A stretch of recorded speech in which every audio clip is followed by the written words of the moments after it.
2023 has started out as another banner year for Marvel Legends. Let's see who's in my top 10 figures so far this year.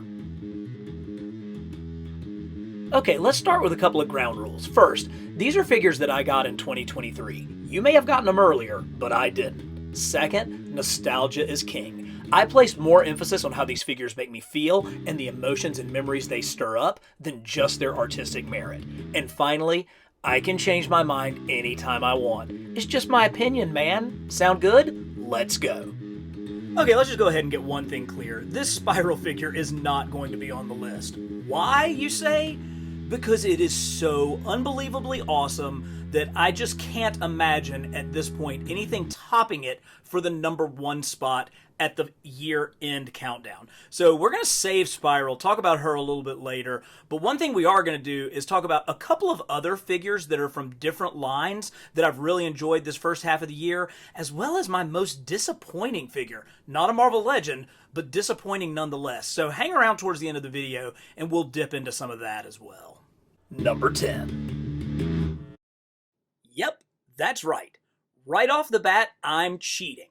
The 10 spot has not one, not two, but 7 figures in it. That's right, I'm including the entire X-Team from the landmark issue 275 of Uncanny X-Men. So Chris Claremont wrote X-Men for 16 years, starting with the advent of the new X-Men. And during that time, he worked with some incredible artists. And they each had their own different unique skills. Like Dave Cockrum was an absolute master of figure design and costume design and creativity. And then John Byrne's clean art style and his ability to show all of the different emotions of the characters was unmatched. And so the drama level on X-Men was increased with that. And then that was followed by a all too brief run by Paul Smith, who kind of combined the artistry of Byrne and Cockrum in such clean lines. Then you had the incredible storytelling of John Romita Jr. For a period during the 1980s. But one of the artists who is most known by his X-Men work has to be Jim Lee. And I read an article where Claremont said, you know, based on all the different artists that he had, he always tried to write stories to highlight their strengths. And certainly one of Jim Lee's strengths was futuristic tech and spaceships and all of that incredible sci-fi stuff. So the X-Men kind of veered more in that direction during his time, and it led to the massive issue 275, where the X-Men in their team costumes went to space to battle Lilandra and the Shi'ar. And, you know, I have to say, thank you so much to the Hasbro team, because it would have been easy to just give us the Wolverine and then really not anybody else. But they managed to not only give us these figures, but give them to us in an incredibly short period of time. This is the kind of thing that could have trickled out over years and would have been unbelievably painful to us collectors who, you know, just want to try to get our teams complete. And we got all 7 members of the cast within the span of just a couple of months. I love this Storm. I love her lightning bolt earrings, and the fact that she's kind of in between hairstyles at this point. She's kind of growing out from the mohawk, but not quite to the full hair that she would get. It's really hard to pick a favorite amongst these. The head sculpt on this Wolverine is fantastic, but if I had to, it's probably the Banshee figure, just because we need one so badly. And obviously, now that this mold exists with this collar, they've figured out a great way to do his wing capes. We will be seeing a more classic Banshee here in the very near future. So I'm very excited about this. But the X-Team and just how great they all look together had to be on the list. Number 9. You didn't think we were going to have a carbon scoring top 10 list without Spider-Man on it, did you? No, of course not. But this may not be the Spider-Man that you think. This is not Peter Parker behind the mask. No, this is the original Spider clone, Ben Reilly, during his time wearing the webs during the recent Beyond storyline that ran through Amazing Spider-Man. So Peter was in a battle with the UFOs and actually suffered severe radiation poisoning and was in the hospital for a lengthy period of time. And so Ben stepped up and donned the mask and the webs and went out and functioned as the Amazing Spider-Man. But of course, it was much more complicated than that. He was being sponsored by the Beyond Corporation, and of course, in true Parker Reilly luck, everything went sideways, and it all ended.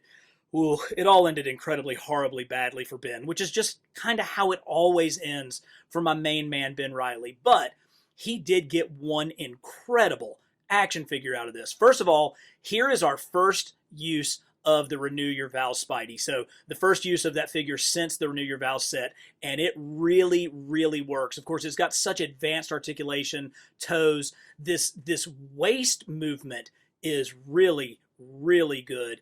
And for those Beyond issues, those Ben Reilly issues, the absolute comic legend Art Adams drew the covers. And this design is very much an Art Adams type of design.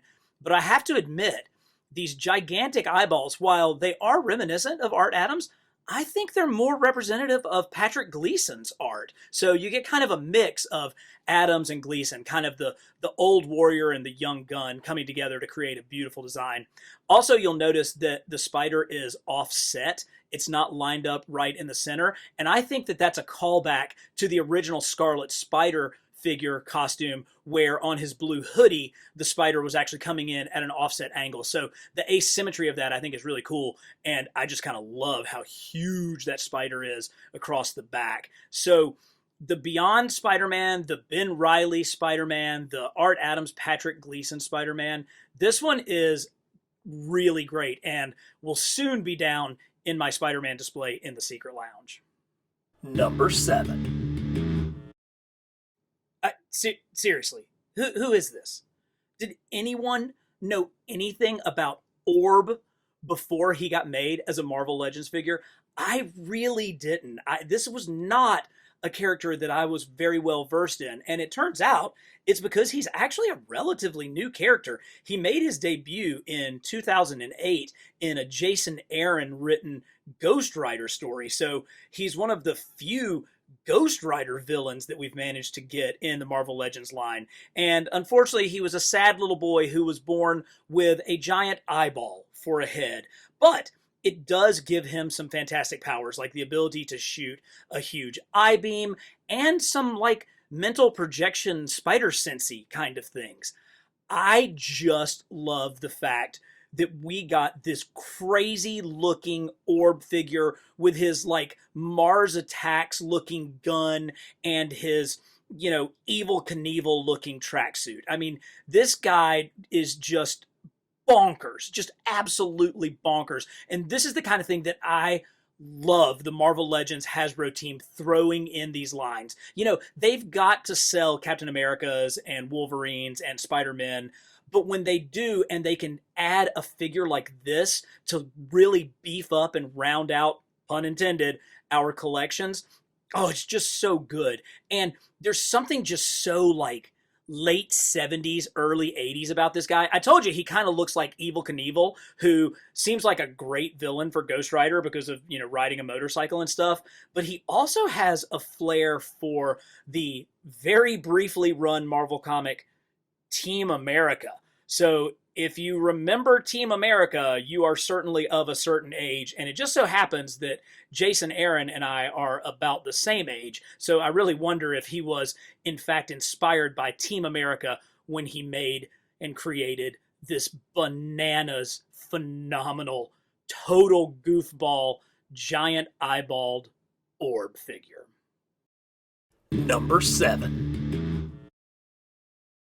The number 7 spot is shared by a couple of store exclusives to help fill out our classic Guardians of the Galaxy. Star-Lord appears in his original comic form from Marvel Preview issue 4 all the way back in 1976. That blue and white just looks so clean, and the gold accents are the icing on the cake. Hasbro also made use of their pearlescent plastic to add to that sci-fi flavor. This was a Walmart exclusive, and I actually had no problem ordering or receiving it. Yondu is an even older character, debuting all the way back in Marvel Superheroes issue 18 from 1969. This 70s 80s version really leans into that combination Native American meets outer space designs that the character has, with his phenomenal mohawk and, of course, his quiver, bow, and arrow. Yondu was a Target exclusive, and if it requires more store exclusives to continue to fill out our classic Guardians of the Galaxy lineup, cough, Starhawk, cough, so be it. Number 6. This Wonder Man figure certainly scratches a very particular itch for kids of the 80s. I think we all are guilty of our favorite version of a character is the first version of a character that we came into contact with. And so for me, it was Safari Jacket Wonder Man. Now, before you just say, oh, this is so stupid, I like the powered up Wonder Man, or man, I'd really love to get a first appearance Wonder Man. I hear you, but hear me out on this. Wonder Man was really ahead of his time. He's basically a Superman knockoff. You know, look at him. Look at his head. You can't tell me that's not a Christopher Reeve Superman knockoff right there. But instead of just making him just a strong guy, the writers actually kind of took him in a direction that really was ahead of its time. He went to Hollywood and became like a reality TV star. He tried to be a stuntman using his powers to kind of gain fame and fortune. And it's not really something that you typically saw. It was a little bit of depth and added a little bit of character. He was already kind of a fun-loving guy, and his interactions with the Beast when they were members of the Avengers together are some of the greatest moments in comics history. But this really captures that Wonder Man. The Safari Jacket is perfect. I love that they managed to add the extra paint app to get the zipper right, and that it's splayed open down here at the bottom, which really helps out with his leg articulation. He's got his really cool glasses because he's got those red eyes behind him, but he also has his belt rockets so that he can fly, because there's enough thrust generated by something that size to get somebody to fly. But hey, come on now, suspension of disbelief. But here he is, that 80s stud Safari Jacket Wonder Man. Number 5. When this animated 2-pack was announced, I have to admit, it was the Aunt May figure that got my attention. That was the one that I was the most excited about. We haven't gotten a 6-inch Aunt May in, never. So it really was kind of awesome. But then when I got him out of the package, I'm not going to lie, I was a little bit disappointed in Aunt May.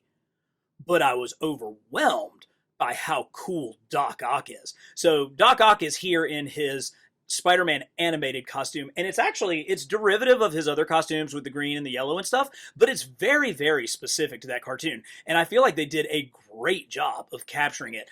You're not dealing with a bunch of cell shading, so if this is something that you want to put in a comic display, you absolutely can, particularly because I really think that the paint apps on that head are just terrific. Now, he does have that so stylish bowl cut going on, but there's a sense of menace to his face. Like, this is not doofy Doc Ock. This is legitimate threat Doc Ock. So I love it. I love the contrast in the colors.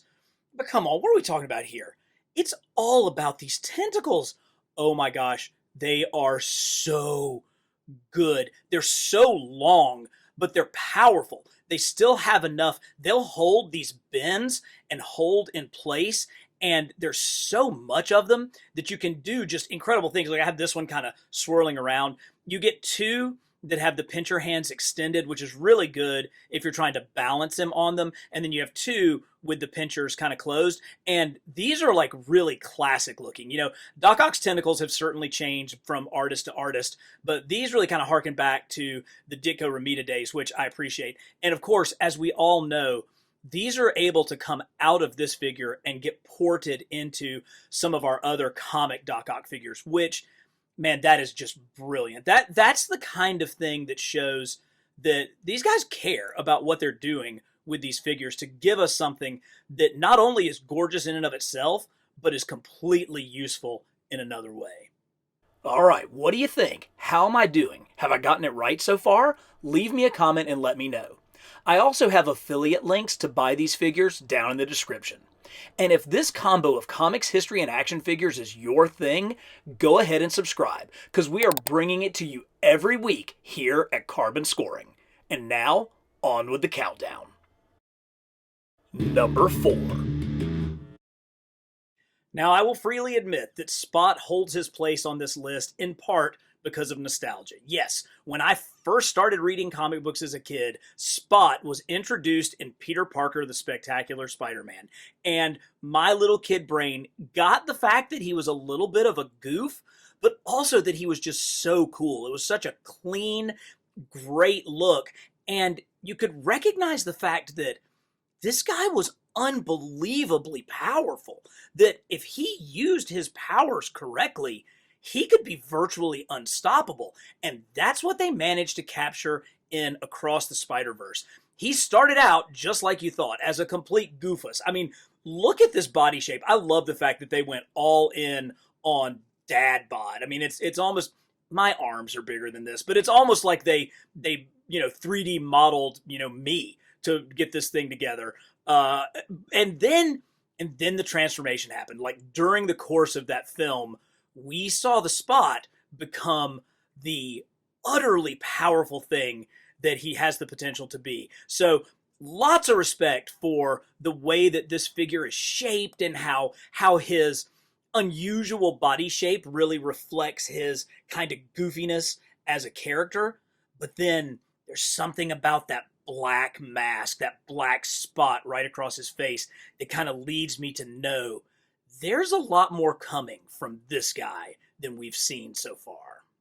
Number 3. Daredevil is really one of the most interesting characters in the Marvel Universe. I mean, he's a hugely popular character, but he's not popular like Spider-Man. He's not so popular that you can't mess with him. With Spider-Man, you can do some things with him, but he's Spider-Man. You can't just run him through the dirt the way that you can Daredevil. And I think that's why so many great writers have had such incredible runs on Daredevil comics, from Frank Miller to Kevin Smith to Brian Michael Bendis to Mark Waid to the current run, which is being written by Chip Zdarsky. And that's an interesting combination, but what Zdarsky's been able to do is, once again, really break Matt Murdock down and take him to his absolute base. And in doing that, he threw him in jail. So there's no Daredevil on the streets. So who has to step up? Elektra Nachos. Electra.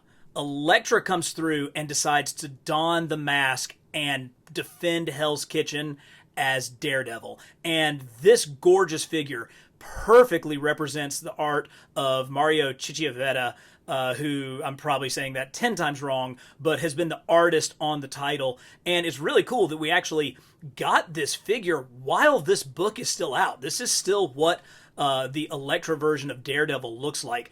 Really cool with the way that her mask blends in to the scarf that she has. Of course, Elektra's incredible black hair is coming out in this like double pony. She's got these great sweeping capes and sort of her ninja pants going on there.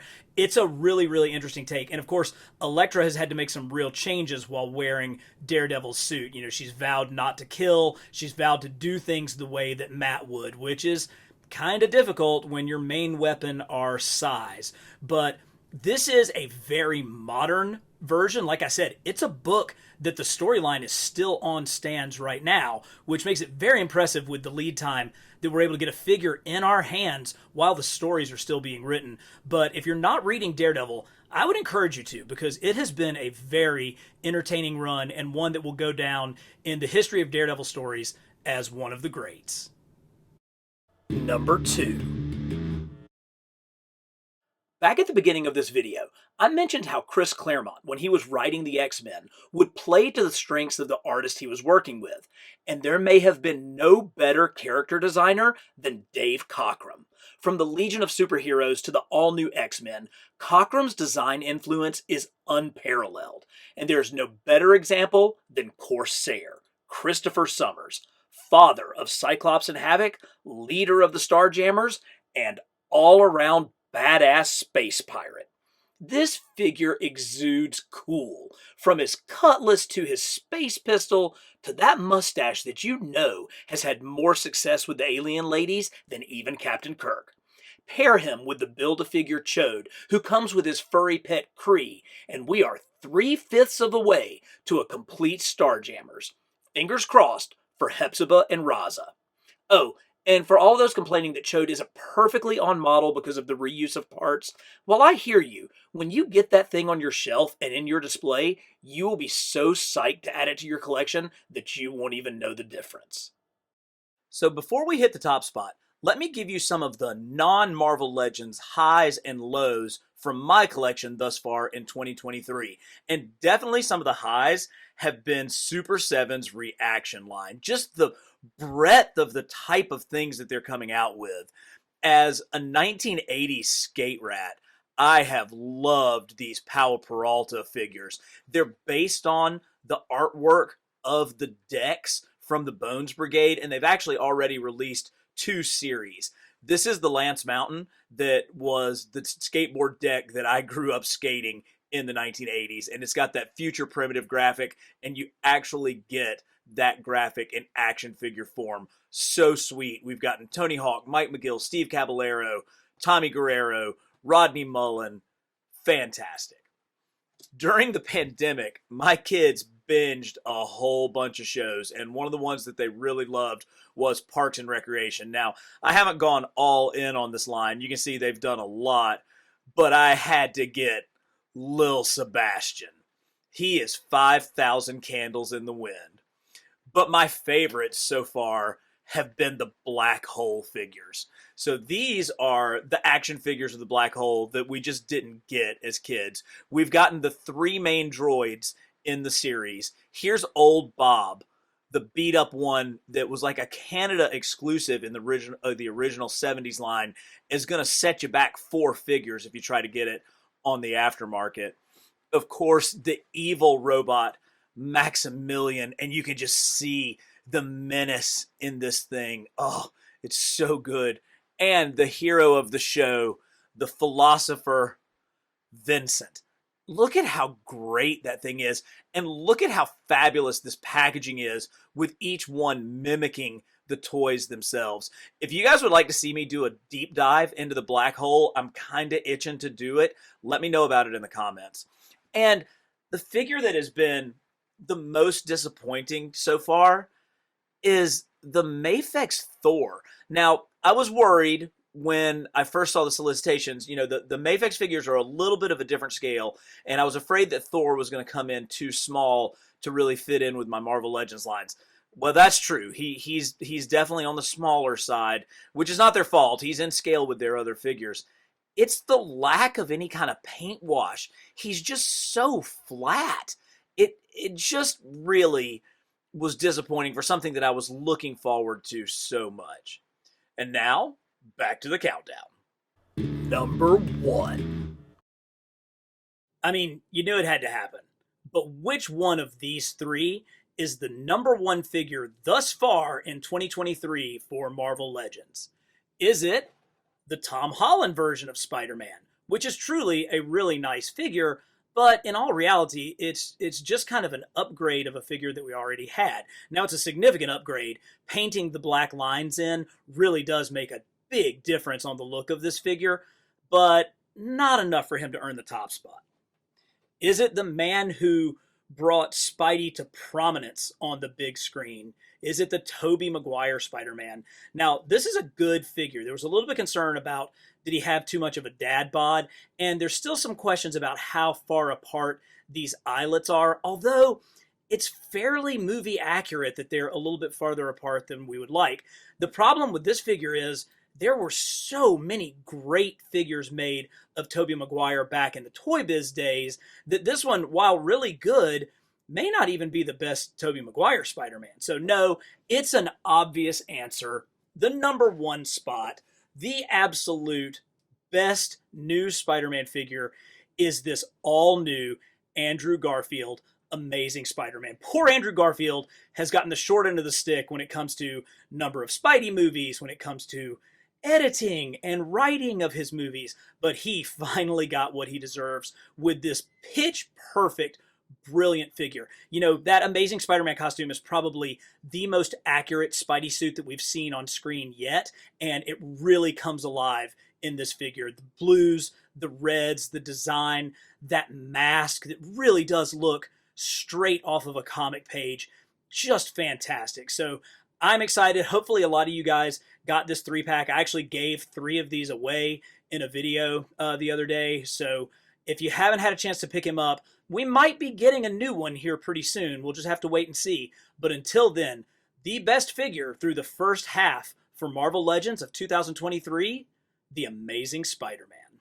So what do you think? Did I leave out your favorite figure, or did I make you see one of these in a brand new light? Let me know in the comments. And as always, for the best in comics history and action figures, subscribe to Carbon Scoring.